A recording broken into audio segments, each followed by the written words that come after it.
La première question est posée par Marc Cotil. Merci pour ce direct qui nous manquait.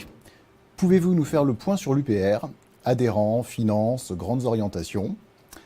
Et la deuxième partie de la question, avons-nous un plan B en cas de censure possible de Facebook, YouTube? Alors, l'état de l'UPR, je viens de vous le dire, donc je le répète. Du point de vue financier, tout le monde pourra aller regarder nos comptes qui seront publiés, les comptes de 2019 qui seront publiés par la CNCCFP, la Commission nationale des comptes de campagne et des financements de partis politiques. Normalement, ça aurait déjà dû être publié, ça devrait être publié dans les semaines qui viennent. Nous avons eu une année 2020 assez chaotique avec à la fois le putsch, avec le congrès qu'il a fallu convoquer en urgence, avec également les accusations qui ont été portées contre moi. Tout ceci, évidemment, n'a pas été très positif pour notre mouvement. C'est pas la seule chose. Il y a aussi beaucoup d'autres choses qui se sont produites. Il y a notamment le fait que les partis politiques en France ne se portent pas bien. Vous savez, il vous suffit d'aller regarder les gazettes pour voir dans quel état se porte, par exemple, même le Rassemblement national de Madame Le Pen, dont on nous dit qu'elle pourrait être élue. En fait, elle ne va pas très bien, si j'ai bien compris.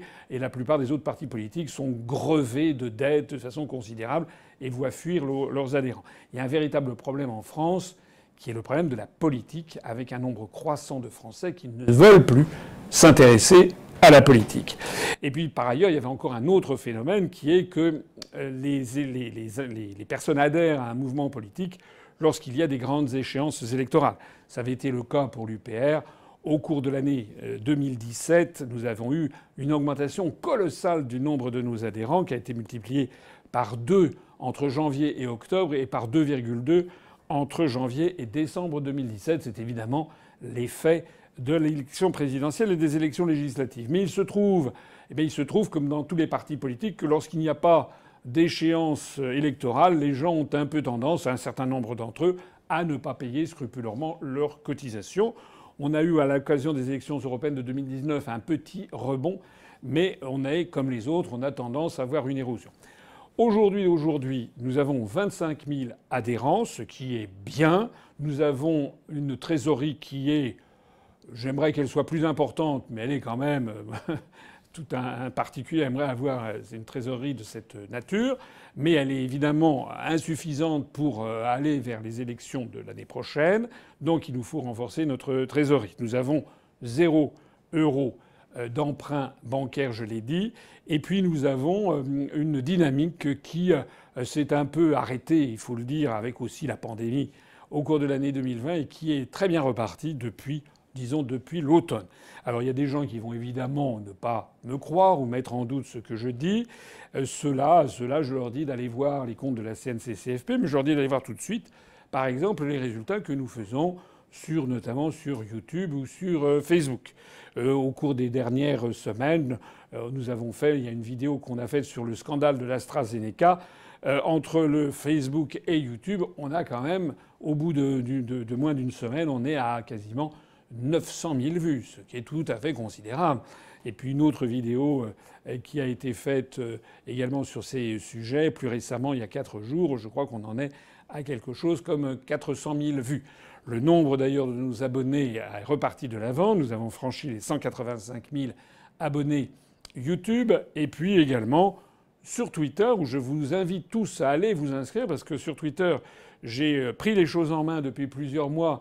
Et moi-même, ou de temps en temps, le community manager m'aide, nous publions des messages sur Twitter, eh bien, nous avons quand même une forte augmentation. On devrait franchir aujourd'hui ou demain les 80 000 abonnés, alors qu'il y a encore un an, au mois d'août de l'année dernière, on était à 50 000. Donc on a pris 30 000 abonnés supplémentaires sur Twitter. Je vous invite à y aller massivement, parce que 80 000, on devrait être beaucoup plus nombreux que 80 000 abonnés. Donc allez-y, et là, vous aurez notamment mes réactions au jour le jour. Voilà. Alors, au total, je préférais que l'UPR se porte mieux. Nous avons un handicap absolument majeur, on en reparlera peut-être, qui est le blacklisting médiatique total dont nous souffrons. Mais nonobstant ça, eh bien, on se porte quand même pas mal. Et tous ceux qui ont voulu, conçu, pensé détruire l'UPR au cours de l'année 2020. Je rappelle que les accusations qui ont été lancées contre moi sont d'abord sorties dans des journaux avant de se transformer en plainte devant la police. Je rappelle également, pour ceux qui s'intéressent à ces sujets, je les renvoie à la vidéo que j'ai pu faire sur la question, ils ont voulu tuer l'UPR. Eh bien, ils n'y sont pas parvenus. Et non seulement ils n'y sont pas parvenus, mais on a vu arriver de nouvelles personnes qui ont découvert l'UPR et qui se rendent compte que finalement, ma personne, l'UPR, notre programme, nos analyses, leur avait été complètement caché, alors même que j'avais été candidat à l'élection présidentielle. Voilà. Au bout du compte, vous savez, lorsqu'une idée est juste, lorsqu'une analyse est vraie, lorsque les propositions sont honnêtes et qu'on voit bien que c'est ça qu'il faut pour la France, eh bien, vous avez un parti qui, finalement, malgré les vicissitudes, reste insubmersible. Et c'est le cas de l'UPR. C'est pour ça que je suis très heureux de fêter les 14 ans avec vous aujourd'hui. Donc déjà là, on a une nouvelle plateforme, on a Twitch. On est à la fois sur... Je rappelle qu'on est sur Facebook, on a 2 pages Facebook. On a 2 comptes Twitter qui fonctionnent en miroir, comme d'ailleurs les 2 pages Facebook. Nous avons un site internet UPR qui est hébergé chez OVH, vous savez, dans l'immeuble qui a brûlé à Strasbourg, mais ça a été un exemple tout à fait concret. C'est qu'il y avait d'autres implantations de OVH, et puis nous avons une sécurité. Tout ce que nous publions est sécurisé dans des bases de données qui sont tout à fait bien protégées. Donc, lorsqu'il y a eu l'incendie de OVH, le site n'a pas fonctionné pendant 3-4 heures, et il a pu redémarrer comme si de rien n'était. Je remercie d'ailleurs à cet égard les équipes de l'informatique, avec notamment Laurent Vulbert et Sylvain Gargasson. Alors, nous avons en plus maintenant, donc nous avons la chaîne YouTube, enfin ça pas maintenant, ça fait depuis un certain temps. Nous avons un compte Instagram et nous avons maintenant Twitch. Voilà, ça commence à faire beaucoup. Maintenant, pour le reste, eh bien, c'est naturel. C'est parce que tout ce que nous disons est absolument vérifiable.